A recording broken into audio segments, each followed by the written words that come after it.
أعوذ بالله من الشيطان الرجيم بسم الله الرحمن الرحيم ولكم في القصاص حياة يا أولي الألباب لعلكم تتقون صدق اللہ العظیم ولکم اور تمہارے لیے فی القصاص قصاص میں حیاتن زندگی ہے یا اولی الالباب اے عقل والو لعلکم تاکہ تم تتقون اس کی مخالفت سے بچ سکو۔ سورہ بقرہ کی آیت مبارکہ میں اللہ رب العزت نے ایک اصول بیان فرمایا، جو فرمایا اے عقل والو تمہارے لیے قصاص میں زندگی ہے۔ قصاص کا مطلب ہوتا ہے کہ ایک شخص نے کسی کو قتل کیا تو بدلے میں اسے قتل کیا جائے، تو قتل کے بدلے میں قتل، یہ قصاص ہے۔ فرمایا قصاص میں زندگی ہے، اس سے ایک معاشرے میں زندگی پھیلتی ہے۔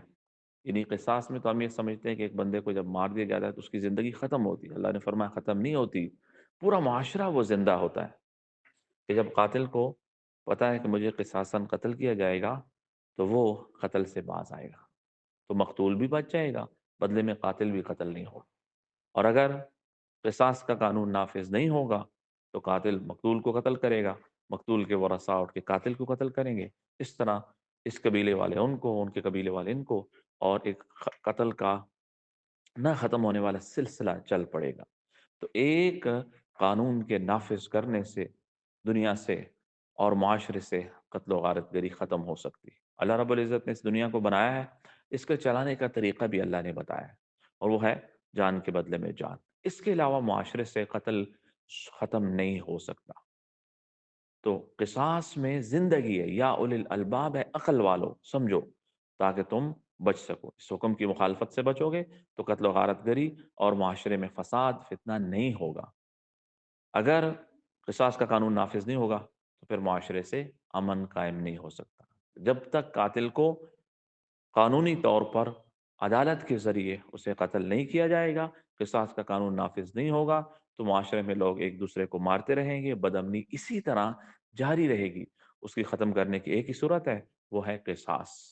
وَلَكُمْ فِي الْقِصَاصِ حیات، تمہارے لیے قصاص میں زندگی ہے، یا اولی الالباب اے عقل والو، لعلکم تتقون تاکہ تم بچو۔ لیکن یہاں پر یہ بات یاد رکھنی چاہیے کہ کسی انسان کو یہ اجازت نہیں ہے کہ قانون ہاتھ میں لے کر وہ خود ہی قاتل کو مار دے، بلکہ عدالت کے ذریعے اور قانون کے ذریعے عدالت کا فرض ہے کہ وہ قاتل کو قتل کرے قصاص میں۔